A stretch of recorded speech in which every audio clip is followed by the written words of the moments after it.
So the tricky thing with what we're talking about isn't how to solve the problem.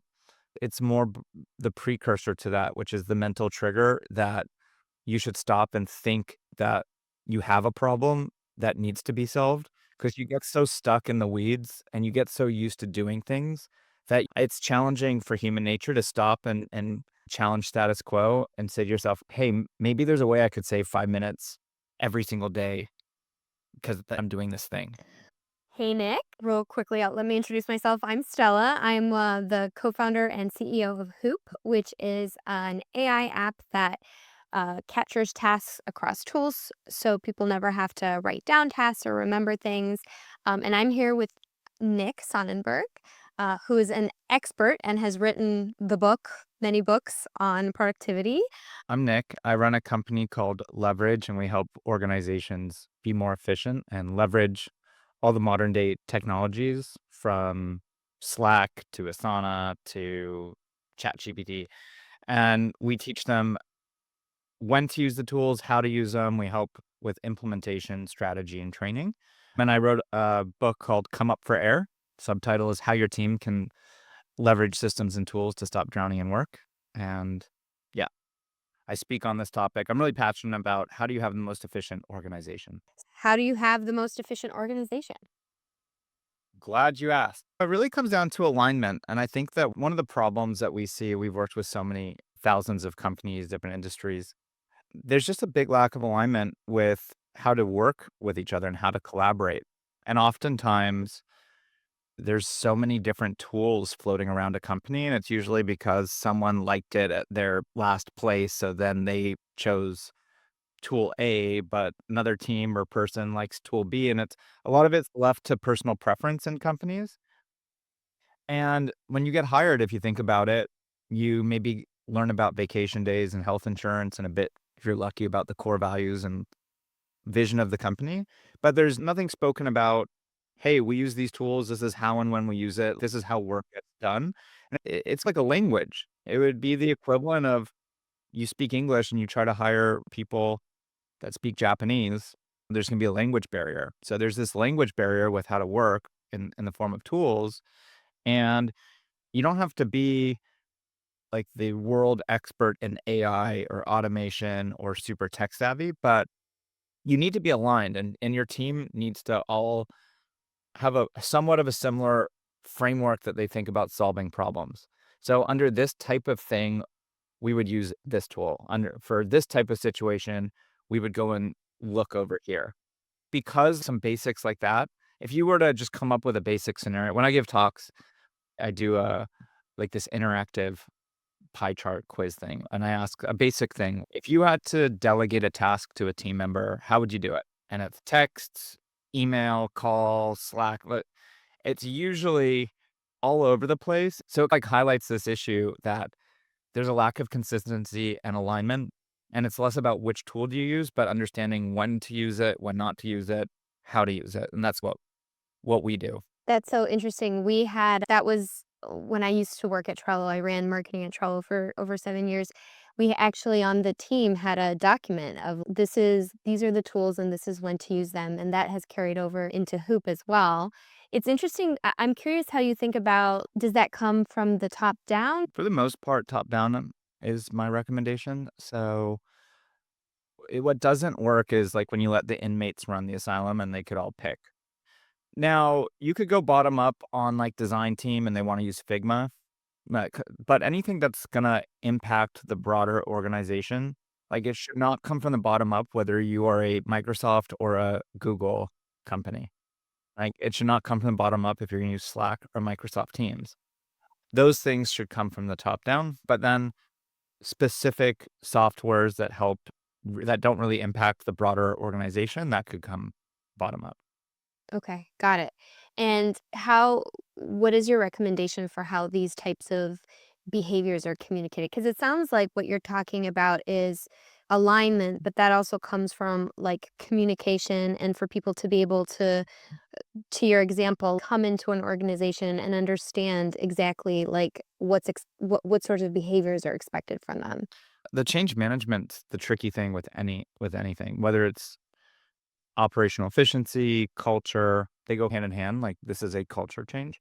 To do any type of change management, culture change, one, you probably want to have some company-wide goals around it so that people take it seriously and they know that, okay, we have to do XYZ because it helps us achieve this goal that's coming from the top. Probably has to be part of the core values, probably has to be part of how you onboard people, probably has to be part of performance review conversations. So there's a lot of things. And then whether you use a company like Leverage, you probably want to get some help because to figure this stuff out by yourself is pretty tricky. So you probably want to get some outside help to help both make sure that you've got a good game plan, but then also that your team is trained. What you don't want to do is add a tool and you're not investing in actually rolling it out. You can't just throw a credit card at the problem. Take Trello. You can't just pull out your credit card and pay Trello and think that the job is done there. If you don't invest in the proper rollout, it might hurt your company more than it helps because now it's another place for information to get lost. I will only recommend people to pull out their credit card for the software if they're willing to actually take it all the way through. And that's gotta happen in the way that you're talking about it in terms of the top down. It's gotta be like some leader at an organization says, "Okay, we're gonna adopt this AI tool as a efficiency driver," and then they have to plan all of the training and, like, how do they keep people accountable to using the tool and getting the efficiency that they wanna see out of it? Great question. So the way that we do it is we do weekly sprint planning, similar to what you'd see typically in a sophomore development team, but we do it for everyone, not just developers. And I think it's a great exercise anyone could do. There's a chapter in my book just about showing how we do this. But if you think about how much capacity you have next week, because at the end of the day, all this stuff, AI or Trello or any of these tools, at the end, it's all for the purpose of increasing one's capacity. That's what I'm in the business of capacity, not efficiency. Like you just get that capacity via efficiency. So considering we're in the business of capacity multiplying, what your capacity is next week would be how many hours is your target hours to work minus what your commitment is already in the calendar of meetings minus your admin time, which most people don't factor in. So if every day it takes you 3 hours to get through all of your email, all your Slack messages, all your Microsoft Team messages, all the notifications and your work management tool, if that's 3 hours a day, that's 15 hours for the week. If you've got another 10 hours in meetings, that's already 25 hours. So if you're working a 40-hour work week, you only have 15 hours of chips or capacity to play with, right? So I think it starts with an exercise like that. So in that case, I forgot what I said, 15 hours of admin, right? Uh, You and your manager or someone that's responsible for efficiency should be looking at that list and there should be goals around how do we decrease that 15 to 14 or 12 or 10. Like, hey, Stella, like maybe once a quarter we sit down and say, hey, you're at 15. Show me all the things that are happening for 15. Because usually that's where the opportunities are for some efficiency gain. But then I think also you want to have either in-house or outside lens on process optimization too. And you take some of the most frequent important processes and you have someone take a look and see if you have opportunities to use AI, automation, etc. So I think you have to balance, you take the important processes and you have someone really dissect it. And then maybe once a quarter, you have someone else take a look at this recurring admin bucket. If at the end of the day, I can't force anyone to use these tools, but I know how many hours it should take someone if they are using it. So when I delegate work, I'm expecting a certain amount of work to get done no matter how many hours it takes, and I'm being realistic because even if I'm faster, like, I'll add some buffer for someone else that maybe isn't gonna do it as fast, but then it's to a certain degree on them, and I'm gonna give you all the tools and training to be successful. If at the end you don't want to do it, you might have to work a 60, 70-hour week if you don't wanna work smarter, but if someone isn't gonna work smarter and they wanna just work harder, it's probably also not a good culture fit, and they'll either burn out or we'll part ways. One of the things that I'm harping on with the team is building assets, not liabilities. Nowadays with AI, you can build custom GPTs, custom bots. So if I'm gonna sit with you and teach you how to format an email or how to write a sales email or almost anything, I've really been trying to build it into the culture that anytime that we spend to figure something out, we're going to do the extra 10, 20% on top to build an asset out of it. And custom GPTs are, I think they're going to become like bigger and bigger assets to the point like where maybe one day we'll see it on the balance sheet in your QuickBooks account. Yeah, well, like this sales one, right? So like anyone could go and use just like basic Chat GPT or Claude or whatever you want to use, and then you're using the general knowledge that everyone has access to. But then you could create specialized GPTs or agents to train them on specifically one kind of micro activity, and then you can refine it. We have one which is marketing email subject line GPT. And we've uploaded a whole bunch of examples of good subject lines. We've updated instructions of what a good versus bad and what we're looking for. Now, you could go and just ask general chat GPT, write me a subject line, but you're going to get a wildly different output than if you invest the time to go and build your own bot. And as much as possible, I want to invest in training a bot over a person because back to the asset liability, a person to a certain degree is a liability. If they leave, all the knowledge you've trained them on leaves the moment they leave. Now, if simultaneously, as I'm teaching them, I've instructed them to go and build a GPT and everything that I've given them, now you're responsible for the GPT and update the instructions. At least no matter what, I'm gonna be left with an asset at the end of that training. Does that make sense? Oh, that makes a ton of sense.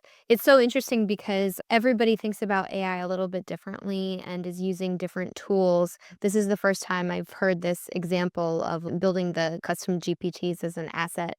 I'm curious, are there other ways that you're thinking about AI tools or tools that you've run into that you think are really great? There's a ton of AI tools like Gamma we use all the time for building presentations and decks quickly. One of our products is a roadmap. So most of the time when people engage with us, we build them a custom roadmap. And that's step one to figure out, are we a good fit? What's going on? We take them through our process. And even with that, I built a roadmap GPT. So invested a lot of time refining it exactly what we're looking at. But then we'll take all the call recordings, upload the transcript to this GPT we've done. That that reformats it, pulls out certain things into a format that we then go and upload into Gamma with its own instructions of how we want the deck formatted. And that's how we get the rough draft of the roadmap. And then a human goes and does the fine tuning on it after that, but saves a ton of time. How many people has that replaced, or how many people hours has that process replaced? Hundreds, thousands.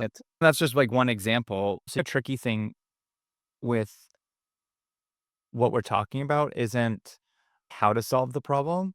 It's more the precursor to that, which is the mental trigger that you should stop and think that you have a problem that needs to be solved because you get so stuck in the weeds and you get so used to doing things that it's challenging for human nature to stop and challenge status quo and say to yourself, hey, maybe there's a way I could save 5 minutes every single day because I'm doing this thing.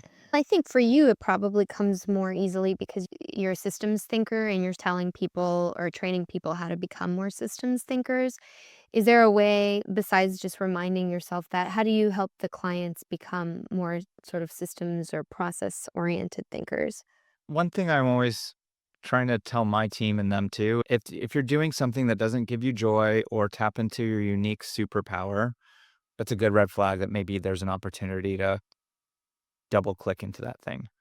So that's the main thinking process. But then also, there are clients, we're not trying to get them to become world experts at process and automation. That's what like We're there for so that they don't need to know how. We just, especially during the marketing sales process and the education process, clearly explain what it's costing them by not solving it. Right. Yeah, it's the time is obviously the most expensive thing, and as you said earlier, the increasing capacity is the goal. For your own sort of personal productivity, are you using AI to or any tools or processes that you weren't doing a year ago that have made you have much more capacity?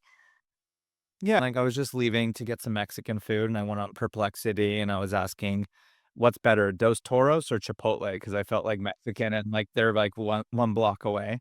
It's just, like, simple example that I used 30 minutes ago, but, yeah, tons of stuff. I just moved apartments, and even just figuring out how to organize and figure out furniture, Perplexity to help with research, a mix of interest and other stuff. So, there in every aspect of personal and business life, this stuff can help enhance your process.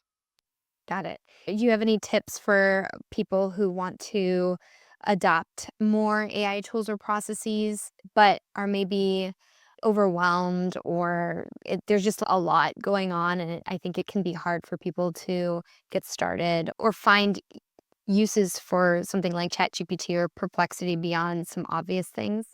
Then you just gotta mess around and figure it out, and I think there's also, like, an out of sight, out of mind with a lot of these things. If you wanna start developing, like, this as a skill set and a behavior change, have it open as a tab, pin it at the Yeah. top of your browser, so it's Mhm. always front of mind, and you could always just ask it too. "What should I be asking you?" Oh, that's great.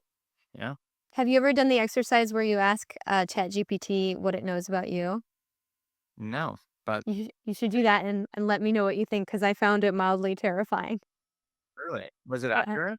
Yes, it was very accurate, and I don't know that I realized that it was saving all of the information about me, but it also was great because I use ChatGPT probably once an hour, and having it ha that it has all the context about Hoop and what I'm trying to accomplish makes it much more useful, I think, but also terrifying. Wow, look at this. It even knows about college awards. Damn. It's good though. Yeah, right? As long as it's using that in service, increasing capacity versus evil. Awesome. Thank you so much for your time, Nick. This was awesome. Thanks for having me.